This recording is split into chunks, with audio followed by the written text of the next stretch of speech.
Hello students, आज हम बात कर रहे हैं हिंदी में संधि के बारे में। हर कॉम्पिटिटिव एग्जाम में यह एक ऐसा टॉपिक है, संधि एक ऐसा टॉपिक है जिससे लगभग 4 से 5 क्वेश्चंस हर एक एग्जाम में पूछे जाते हैं। चाहे एग्जाम एसएससी का हो, चाहे एग्जाम स्टेट का हो, चाहे कोई सा भी एग्जाम हो जिसमें हिंदी पूछी जाती है, उसमें अगर संधि देखोगे आप तो 4 से 5 क्वेश्चंस इस एक टॉपिक से होता है और इन 4 से 5 क्वेश्चंस को आसानी से सॉल्व किया जा सकता है। पर मेरे भाई, होता क्या है कि हम पढ़ते नहीं इसको, हम जानकर भी इस चीज को इग्नोर कर देते हैं, नहीं पढ़ पाते हैं। और प्रॉब्लम क्या होती है, जो आप देखते हो वहां पे तो लगता है कि हो जाएगा, कुछ एक तो ऐसे ही हो भी जाते हैं, पर थोड़ा सा अगर पढ़े होते तो आप 4 से या 5 क्वेश्चन, जितने भी क्वेश्चन हो वो सारे के सारे सही करके आओगे। तो आज हम बात करेंगे संधि के बारे में। संधि का शाब्दिक अर्थ है जोड़ना। संधि का शाब्दिक अर्थ है जोड़ना, सुलह या फिर मित्रता भी कह सकते हैं इसको। तो शब्दों को जब हम जोड़ देते हैं एक, तो वहां पे जो विकार उत्पन्न होता है वो कहलाता है संधि। अब जोड़ते कैसे हैं इस बारे में आगे बात करेंगे कि दो शब्दों के एक में मिला देते हैं, क्या ऐसे करके मिला देते हैं? नहीं, दो शब्दों को ऐसे करके नहीं मिलाते हैं। दो शब्दों में निकटतम जो शब्द है उनको मिलाते हैं। दो शब्दों में निकटतम शब्द कैसे बनेंगे? जैसे एक शब्द है राजा, दूसरा शब्द है आज्ञा। आप बताओ निकटतम शब्द कौन सा है? निकटतम ये वाला है, निकटतम ये वाला है। ये दोनों जुड़ेंगे, कैसे जुड़ेंगे इस बारे में हम आज बात करेंगे। और जब ये जुड़ेंगे तो जो नया शब्द बनेगा इन दोनों के जुड़ने से, वो कहलाता है विकार। तो दो निकटतम शब्दों के जुड़ने से जो विकार उत्पन्न होता है उसे ही संधि कहते हैं। अब बात करते हैं कि संधि कितने प्रकार से होती है। तो संधि के 3 प्रकार हैं। 3 प्रकार क्यों है वो भी बताता हूं। संधि के 3 प्रकार इसलिए हैं क्योंकि कभी क्या होगा, स्वर के साथ स्वर जुड़ जाएगा, कभी स्वर के साथ व्यंजन जुड़ेगा, कभी क्या होगा व्यंजन के साथ व्यंजन जुड़ेगा, और कभी कभी क्या होगा कि विसर्ग के साथ या तो स्वर जुड़े या तो व्यंजन जुड़े। अब मैं बात कर रहा हूं स्वर की, बात कर रहा हूं व्यंजन की, बात कर रहा हूं विसर्ग की। तो ये है क्या, ये समझते हैं। स्वर क्या है अपने? तो स्वर अ से लेकर अंग तक ये सारे स्वर में आते हैं। या इसको भी ना कहो, आप अ तक ले लो, ठीक है? अ तक, अ आ ई उ ऊ ए ओ औ, ये हो गए आपके स्वर। तो विसर्ग क्या है? अह विसर्ग है। अब क्या है? विसर्ग है। अब बात करते हैं इसके बाद व्यंजन क्या है। तो व्यंजन आपके जितने भी वर्ण हैं स्वरों को छोड़कर बाकी सारे वर्ण व्यंजन हैं। जैसे क ख ग घ अंग च छ ज झ इया ट ठ ड ढ ड़ त थ द ध न एंड सो ऑन। ठीक है, ये बात समझ लिया अगर हमने, तो हम आगे बात करते हैं कि संधि के प्रकार क्या क्या है। तो संधि के प्रकार क्या होंगे? देखो, जब स्वर से स्वर जुड़ेगा तो उसे कहेंगे स्वर संधि। तो पहला प्रकार हो गया क्या? स्वर संधि।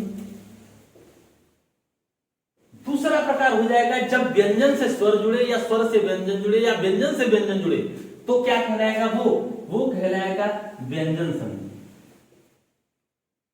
और तीसरा प्रकार होगा जिसमें विसर्ग आता है। विसर्ग से अगर कोई स्वर जुड़ रहा हो चाहे कोई व्यंजन जुड़ रहा हो तो वहां होता है विसर्ग संधि। विसर्ग संधि।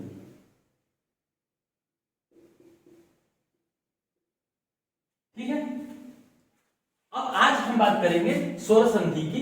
स्वर संधि के भी अलग से 6 भेद हैं, व्यंजन संधि के भी अलग से कुछ भेद हैं, विसर्ग संधि अपने आप में पूर्ण है, एक ही है ये। तो हम बारी बारी से स्वर संधि पढ़ेंगे पहले, फिर व्यंजन संधि पर आएंगे और फिर विसर्ग संधि पर आएंगे। अब बात करते हैं हम स्वर संधि में। स्वर संधि क्या होती है, अभी बताया मैंने आप लोगों को कि जब स्वर से स्वर का जुड़ाव होता है, जब स्वर से स्वर की संधि करते हैं तो वहां पे स्वर संधि होती है। स्वर संधि में क्या होगा कि स्वर से स्वर जुड़ेगा, पहली चीज। दूसरा, एक ही जैसे स्वर, दो स्वर जुड़ रहे हो, या फिर तीसरा कि एक अलग स्वर हो और दूसरा वाला अलग स्वर हो, वो जुड़ रहे हो। तो ये कैसे जुड़ेंगे इसके बारे में हम बात करेंगे इस संधि में। जैसे कुछ एग्जांपल्स करके देखते हैं कि कैसे जुड़ते हैं। देखो, एक एग्जांपल है इति धन आदि, एक एग्जांपल है राजा धन आज्ञा, एक एग्जांपल है कपीस, कपि, ये कुछ एग्जांपल्स हैं। बाकी आगे पूरा डिटेल में करेंगे कैसे करना है। तो देखो, इति धन आदि जब जुड़ता है, इति से आदि जुड़ता है तो ये शब्द बनता है इत्यादि। राजा से जब आज्ञा जुड़ता है तो ये बनता है राज आज्ञा। कपि से जब ईश जुड़ता है तो ये बनता है कपीश।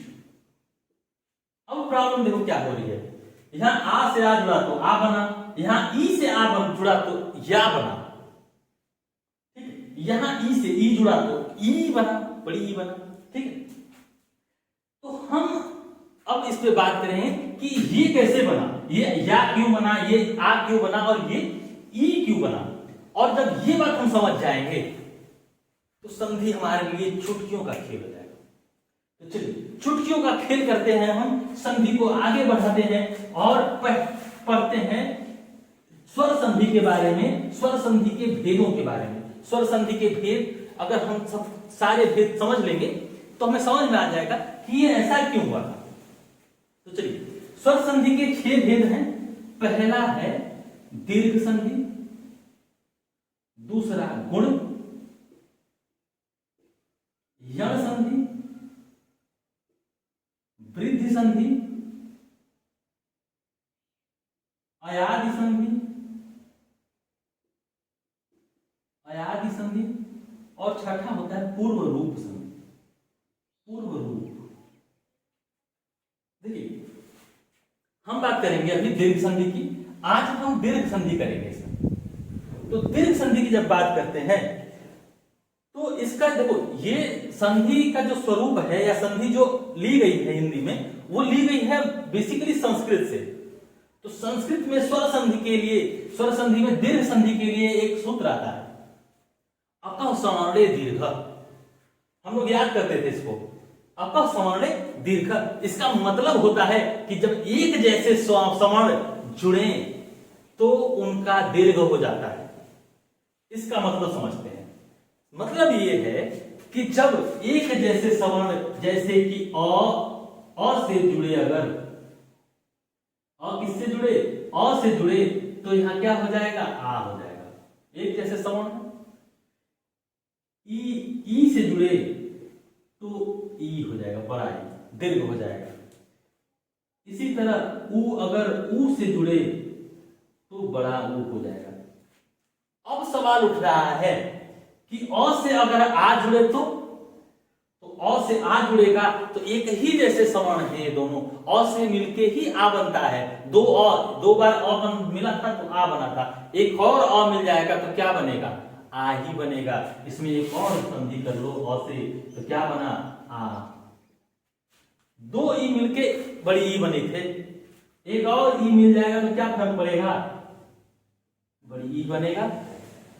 दो ऊ मिलके बड़ा ऊ बने हैं, एक और ऊ अगर मिलेगा तो क्या होगा, बड़ा ऊ ही तो बनेगा।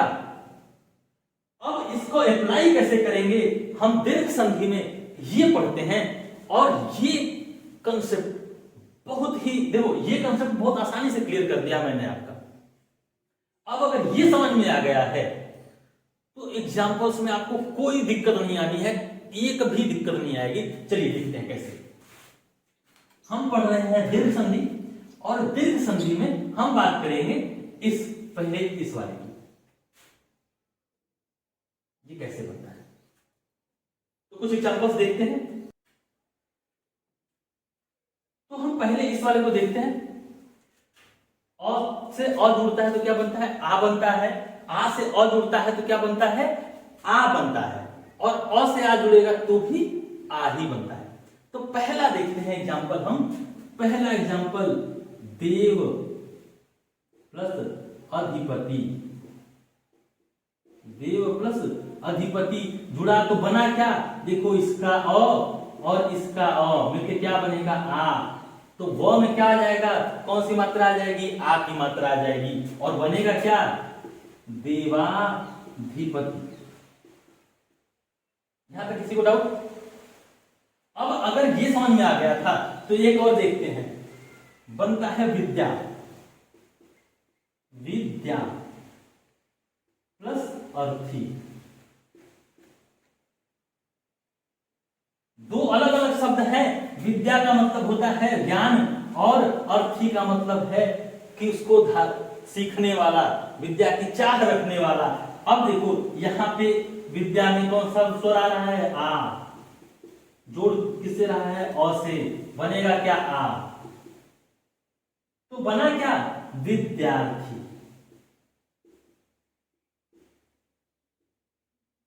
तीन अ जोड़ दो, दो अ जोड़ो, चार अ जोड़ दो एक साथ, क्या फर्क पड़ेगा, बनेगा क्या, आ। ठीक, इसी तरह ये तो हो गया अ से, इस वाले से।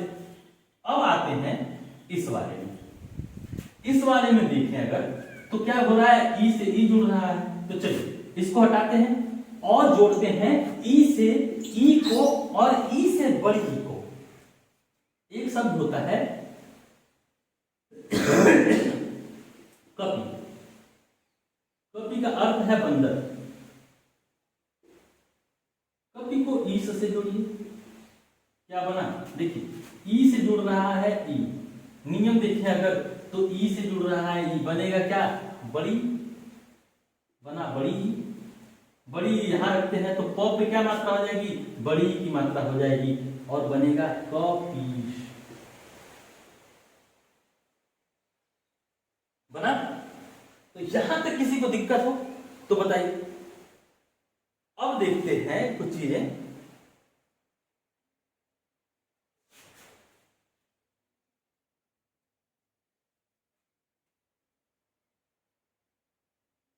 एक एग्जांपल और देखते हैं इसका। एग्जांपल देखिए कि कवि प्लस इंद्र। कवि और इंद्र जब जुड़ेंगे तो देखो यहां पे छोटी, यहां पे छोटी, बनेगा क्या, बड़ी। और बड़ी का मात्रा किस पे जाएगा, व पे। तो क्या हो जाएगा, कविंद्र। कविंद्र। इसी तरह से आप रविंद्र बना सकते हो, रवि धन इंद्र करके। ठीक है। लेकिन जब देव प्लस इंद्र करेंगे तो वहां देवेंद्र बनता है। ठीक, वहां पे अ और ई जुड़ता है, ध्यान रखिए। ठीक है। अब इसी तरह से ऊ की बात करें अगर,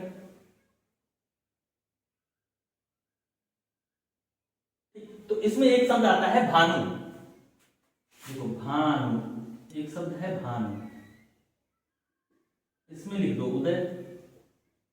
बनेगा क्या, भानुदय। भानुदय क्या हो जाएगा, दीर्घ हो जाएगा, यहां ऊ और यहां ऊ, क्या बना, बड़ा ऊ। ठीक है। तो इस तरह से आज हमने पढ़ा दीर्घ संधि के बारे में। अगली क्लास में हम पढ़ेंगे गुण के बारे में, गुण संधि, यण संधि, वृद्धि संधि, अयादि संधि और पूर्व रूप संधियों के बारे में। तो आज के लिए धन्यवाद।